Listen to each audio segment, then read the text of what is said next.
नमस्कार, कैसे हैं आप सब? आशा करता हूँ सब बहुत अच्छे होंगे। एक बार फिर मैं प्रिंस मिश्रा आपके बीच। आज का मेरा टॉपिक है इनकम फ्रॉम सैलरी का एक पर्टिकुलर टॉपिक लेकर आया हूँ, मनोरंजन भत्ता की गणना। तो आइए देखते हैं मनोरंजन भत्ता क्या होता है और इसकी गणना हम किस प्रकार से करते हैं। मनोरंजन भत्ते की कटौती केवल सरकारी कर्मचारी को ही प्राप्त होती है। अर्थात सरकारी कर्मचारी अगर मनोरंजन भत्ता का भुगतान करता है तो देय राशि में से उसे कुछ राशि कटौती के रूप में प्राप्त करने की पात्रता होती है। मीन्स एंटरटेनमेंट अलाउंस जो है यह पार्शियली टैक्सेबल अलाउंस की श्रेणी में आता है।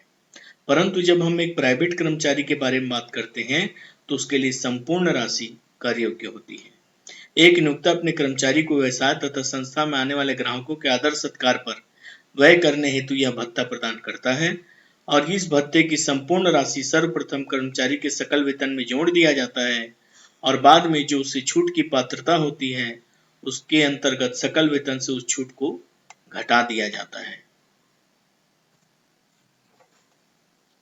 मनोरंजन भत्ते की कटौती को मिले अथवा न मिले, कर्मचारी ने ग्राहकों की आवभगत पर रकम खर्च की हो अथवा न की हो, इस भत्ते की प्राप्त रकम को उसके सकल वेतन की गणना करते समय शामिल अवश्य किया जाएगा।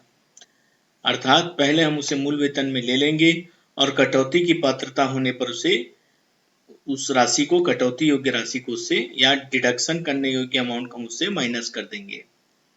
एंटरटेनमेंट अलाउंस जो नॉन गवर्नमेंट एम्प्लॉयज होते हैं उनको किसी भी प्रकार का कोई छूट नहीं मिलता है और वो जो भी खर्च करते हैं वो संपूर्ण राशि टैक्सेबल होता है।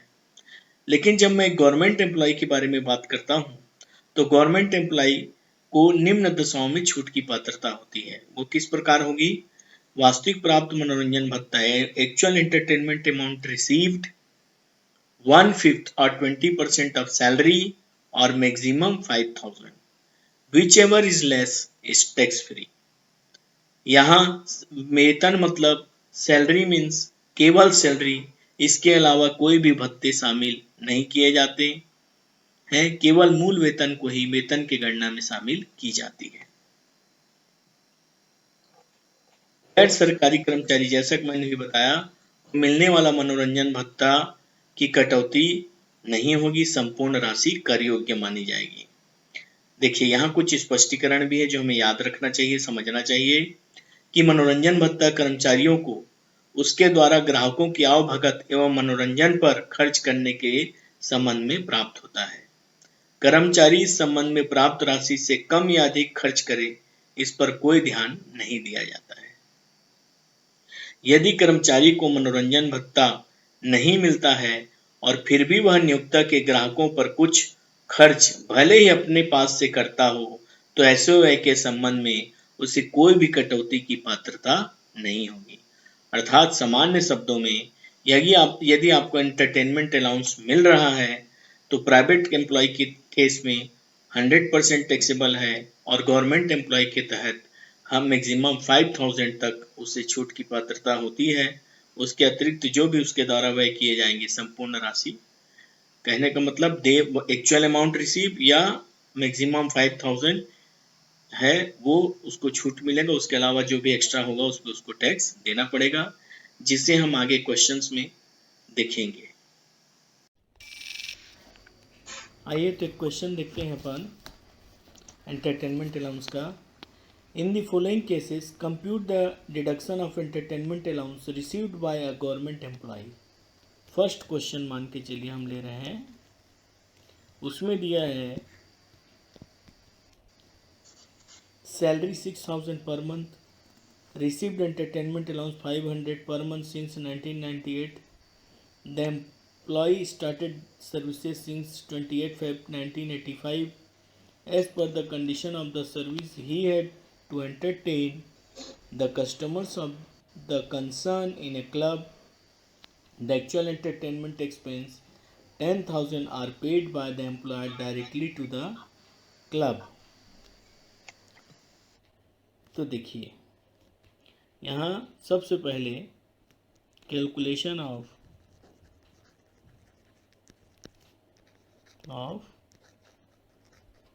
Entertainment entertainment allowance.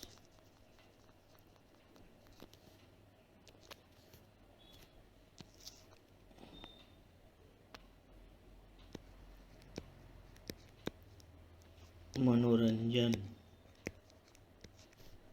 भत्ता की गणना। अब देखिए, सबसे पहले लिखते हैं एक्चुअल अलाउंस रिसीव्ड, वास्तविक भत्ता प्राप्त या वास्तविक प्राप्त भत्ता। दूसरा लिखते हैं 1/5 और 20% ऑफ सैलरी। थर्ड होता है मैक्सिमम 5000। यहाँ देखिए, salary means only basic salary, इसके अलावा कुछ भी शामिल नहीं होगा। आगे देखिए, टैक्स फ्री किसको बोलते हैं? टैक्स फ्री होगा tax free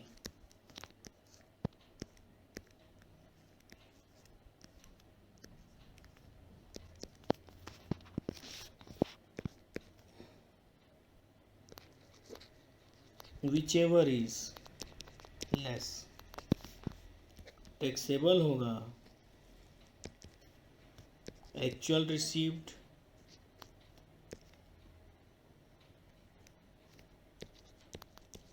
minus tax free. तो देखिए, क्वेश्चन के हिसाब से चलते हैं। आप क्वेश्चन में लिखा है सबसे पहले एक्चुअल अलाउंस रिसीव्ड। कितना एक्चुअल अलाउंस रिसीव किया है? सामने वाला ने एक्चुअल अलाउंस रिसीव किया है 500 into 12, that is 6000। 20% of salary बोल रहा है, तो 6000 पर मंथ मिलता है। 12 महीने का 60,000 हो गया। 12 छक्का 72,000 हो गया। 12 महीने का 72,000 का 20% ले लेंगे। ये आपका है 14,400। इसको साफ कर दे रहा हूँ। 72,000 का 20%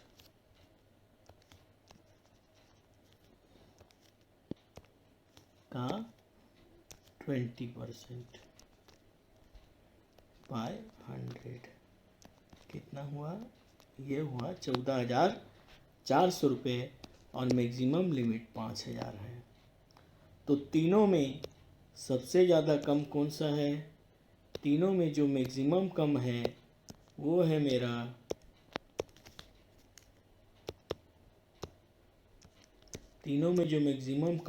है मेरा ये फिगर।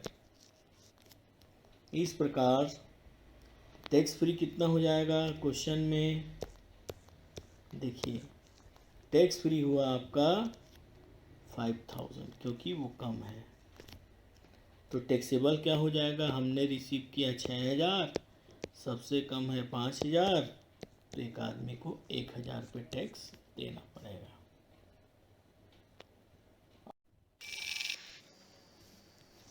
आइए एक और क्वेश्चन देखते हैं। In the following case compute the deduction of entertainment allowance received by a government employee if salary is 8,000 per month, dearness pay 10% of salary per month, received entertainment allowance 1,600 per month since 2005। अब देखिए क्या करना है। ये question number 2।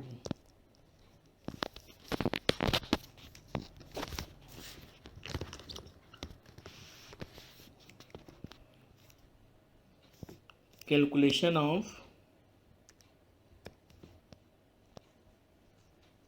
Calculation of entertainment allowance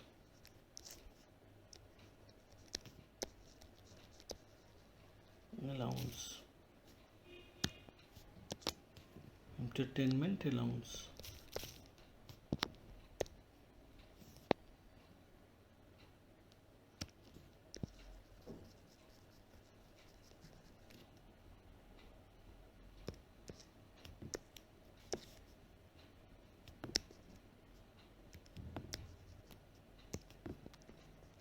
allowance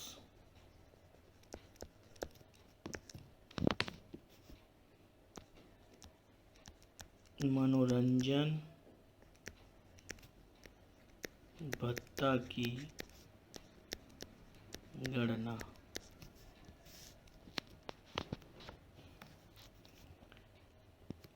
सबसे पहले वास्तविक प्राप्त भत्ता, एक्चुअल अलाउंस रिसीव्ड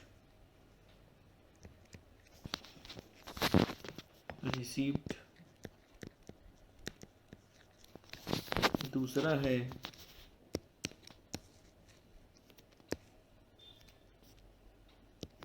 दूसरा है 20% और 1/5 ऑफ सैलरी। तीसरा है मैक्सिमम 5000।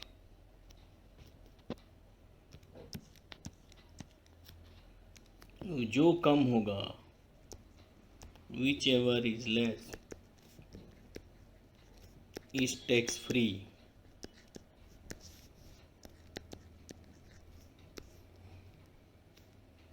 जो कम होगा वह कर मुक्त होगा। तो कर योग्य बराबर टैक्सेबल किसको बोलेंगे? Actual receive minus tax free. यहाँ पर सैलरी बराबर किसे माना जाता है? सैलरी बराबर केवल बेसिक पे को, मूल वेतन को माना जाता है। अब आइए अपन प्रश्न में चाही गई जानकारी को भरते जाते हैं।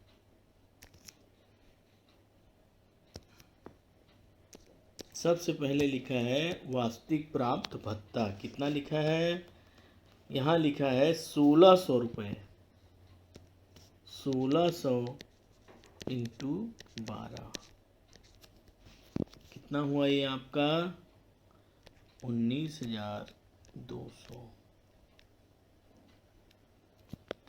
दूसरा है 8,000 उसको सैलरी मिलता है, तो 8,000 इंटू 12 कितना हुआ? 96,000 का 20%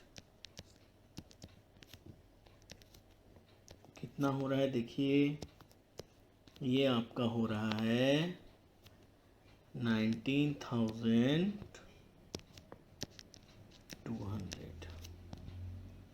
और सबसे कम कितना है?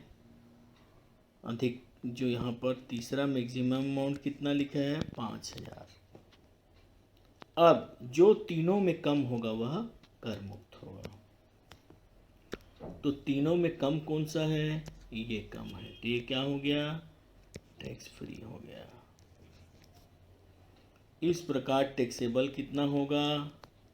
टैक्सेबल होगा, टैक्स फ्री कितना हुआ मैंने भी बताया? 5,000। टैक्सेबल कितना होगा? हमने सर 19,200 प्राप्त किया है, जिसमें से 5,000 हमको छूट मिलेगा। इस प्रकार 14,200 रुपीज़ जो है यह टैक्सेबल होगा। हालांकि प्रश्न में आपको यह टैक्स फ्री अमाउंट बताने के लिए बोला है कितना छूट मिलेगा, डिडक्शन, लेकिन मैंने आपको टैक्स फ्री भी बता दिया है। Thank you.